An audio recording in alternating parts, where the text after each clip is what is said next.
There's a Dead Girl on Snapchat by exwindchaser. I got a notification last night from Snapchat telling me that a friend of mine had just joined. The problem is, she was murdered 5 years ago. Lydia was a good friend of mine from back in the day. She was part of our little group that would hang out.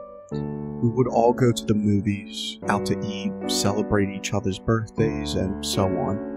I'm not even sure how all of us started hanging out.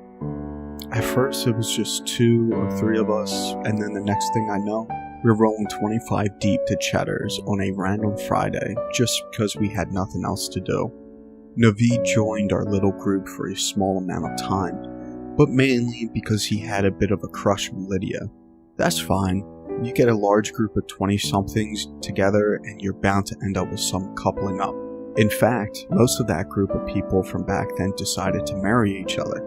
It seemed normal for Naveed to have feelings for one of the girls. Nobody thought anything of it. Well, at least until things started to get weird. It started small, with Naveed asking Lydia out on some dates. They went out a few times, but Lydia wasn't interested in him that way. She told him as much, but he didn't really take the hint. When we went out as a group, he insisted on sitting next to her, and would even get a little angry if someone else tried to take the seat. At some point, the two of them had a conversation, where she told him it was time for him to back off and stop trying to make something happen that clearly wasn't there. This led to Naveed slowly fading away from the group. The other people tried to keep him involved and even tried to hang out with him separately, but no such luck. Jorg was really good at that. He genuinely loves being around people and spent a lot of time with Naveed, just the two of them hanging out. Of course, that stopped at some point too. On Valentine's Day 5 years ago, I got that terrible phone call that Lydia had been murdered. Naveed showed up at her apartment early in the evening with flowers and a stuffed teddy bear. They were Lydia's favorite. He was waiting for her where she normally parked. She got home, and a pretty heated discussion happened between the two of them. From what I heard from one of her neighbors at the funeral, she was trying to get him to understand that the two of them were never going to happen, and he was belligerently refusing to accept that fact. He pulled out a gun and shot her in the face right there. She died almost instantly. The next few months were a blur. We were all so devastated that something like that could happen to us. It seemed to come from nowhere. Between the funeral, investigations, trial, and all the emotional heaviness that each of those carry, it was no surprise that our fun little group slowly started to disband. Naveed is in jail serving a life sentence for first-degree murder. The girls that Lydia was closest to started a little memorial page on Facebook that still sees activity even after all this time. I'll still talk to a few of them every now and then, but I've mostly started hanging out with a different group of people. Lydia still crossed my mind from time to time. I remember visiting her at the fast food place she worked at, and her always hooking me up with a little bit extra food in my bag. We would always make plans to take our dogs out on a date together, but it never really happened. Last night I was hanging out with some friends, just relaxing playing some cards. That's when I got a notification on my phone from Snapchat. Lydia P. has joined Snapchat. My stomach dropped. I stared at my screen for what felt like an eternity. My screen dimmed and I looked up. One of my buddies asked me if everything was okay. I guess I had turned a little pale as every drop of blood fled from my face and seemed to pool together in my chest. Time seemed to stand still as I tried to figure out what was happening. "Oh yeah," I finally responded. "I'm fine, just the coffee. You know how it messes me up sometimes." I got up and went to the bathroom to relieve myself and splash a little water on my face. The initial shock of seeing her name on my phone wore off, and I started to think logically. I still have Lydia's number in my phone after all these years. I've probably switched phones a dozen times since her murder, but her number is still in there. Sure, my phone will delete my mom's number when I get a new phone, but Lydia stays. Technology is confusing sometimes. The only logical answer is that the phone company reassigned her number, and this person has joined Snapchat for the first time. I washed my hands, and with the initial terror I felt went down the drain. My buddies thought this story was creepy as hell when I told them. But there was still this nagging in the back of my mind and pit of my stomach. Must be the coffee, I told myself on the drive home. As is the norm before falling asleep, I found myself switching from all my social media in bed. Instagram, Facebook, Reddit, maybe a little Tumblr. And if I'm really bored, I guess I'll check Snapchat. I have an Android, and Snapchat is pure garbage on an Android, so I rarely get on there. I had forgotten about the Lydia situation until the second that I tapped that little icon. The app opened to a dark screen as the camera tried to pick up my feet in the pitch black bedroom. My dog was curled up on my feet, knocked out from playing with her toy earlier. There was a notification on Snapchat that let me know I had a new follower. I knew it was whoever had Lydia's old number, but found it weird that they would follow me. Sure, I have her number still on my phone, but how would this new person know who I am, or to even follow me? I opened the notification and looked at her name next to the solid red ghost. My mind flashed back to sitting in the drive-thru and joking about how she was going to get herself in trouble for those extra 2 tacos.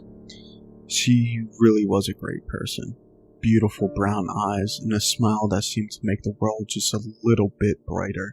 I really did miss her. I tapped on the notification mainly out of a compulsion I have to not have unread notifications in my apps. My dog exhaled in exasperation and jumped off the bed. I heard her scurry to her cage a little bit faster than she normally does when she's ready to sleep in there.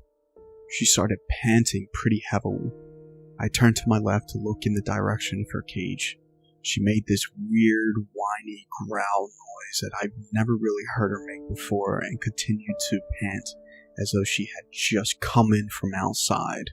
My phone screen dimmed, and I jumped a little at the sudden darkness. I ran my finger over the screen to unlock and turn on the screen and got more blackness. Stupid app always reopens in the camera instead of where I left off. I was expecting to have a little light in the room, but just had the blackness of my camera trying to pick up my feet again. No, wait. The bottom left of the camera viewfinder had a weird haze to it. I moved my phone to the left with trepidation to see what sort of madness my phone seemed to detect. My thumb tapped the screen to make sure it didn't go dim again, and a small circle popped up to try and focus on whatever this strange haze was in my room. I couldn't help but shiver as my dog's panting got a little more intense, and I heard her shuffle around in her cage. That's enough of this, I thought, and went to my friends list to see what was going on with this person who had Lydia's old phone number. Whoever they were, they had already posted a story or two. The small circle next to the name Lydia was black, and I could see some text there. Without knowing why, I tapped it. The first story was a video of what looked like a parking lot. It was hard to tell because the phone was moving so much, but I could see the yellow lines of a parking spot. The camera started to slow down a little bit, and I could see what looked like dark red marks on the floor. My blood froze in my veins as I realized I was looking at the blood-stained parking lot of Lydia's apartment complex. There was a second of pause as the story reached its time limit and moved on to the next portion, still recording the yellow lines and red stains. My dog is frantic at this point. She ran from her cage and started scratching at the door, no longer wanting to be in there. There was no way I was getting up to let her out. I'm not even sure I could do nothing but grasp my phone with both hands. She jumped on the bed and whimpered at me, and then ran back in her cage to cower.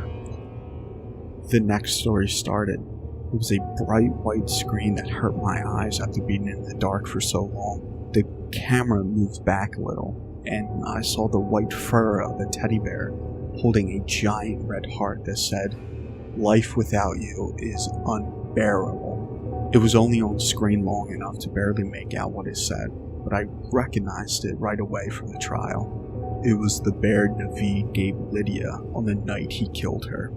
My screen went black again as the next story started, but only for a second or two. It lit up again, but this time yellow and black as my eyes stared at a large sunflower. I felt a tear escape my eye and seemed to exhale for the first time for what felt like hours. I was suddenly aware of how cold the room was.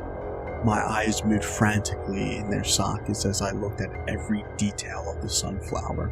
The story had been going on for a while now, as it was just a video of the same sunflower filmed over what was probably 2 minutes. I was captivated and couldn't take my eyes off the screen. Even blinking felt like a betrayal. Finally, the story ended and my screen went black. I heard myself whimper in relief. The next screen was what I saw in the thumbnail before I tapped on it. It was a solid black screen with white text that was comprised of only 3 words: "He got out." I threw my phone out of my hands and ran out of my room. I could feel the hot bile in the back of my throat and tried to make it to the bathroom before it erupted out of my mouth. I didn't make it to the toilet and instead retched in my bathroom sink. Red vomit stained my sink and I jumped as I heard my dog begin to furiously bark. I crouched over my sink and tried to stop throwing up. When I glanced, my reflection dimly lit from the small night light I keep in my bedroom. I could tell my eyes were bloodshot from the effect of pushing out the bile. I felt a wave of coldness waft through the bathroom, and the vomit suddenly stopped. A couple of coughs and some mouthwash, and I realized the coldness of the room was gone. My dog was still barking. I called for her to be quiet and she whimpered, and I heard her cage rattle as she found her way back inside of it. It took me a while to work up the courage to go back to my room, but my logical mind prevailed, and I came to the conclusion that someone must be pranking me. When I got back to my room, my phone was face up on the floor, still lit. The same story was on there, a black screen with 3 little words. As I stared down at it, the story changed to a black screen with 2 more words. Warn Yorg.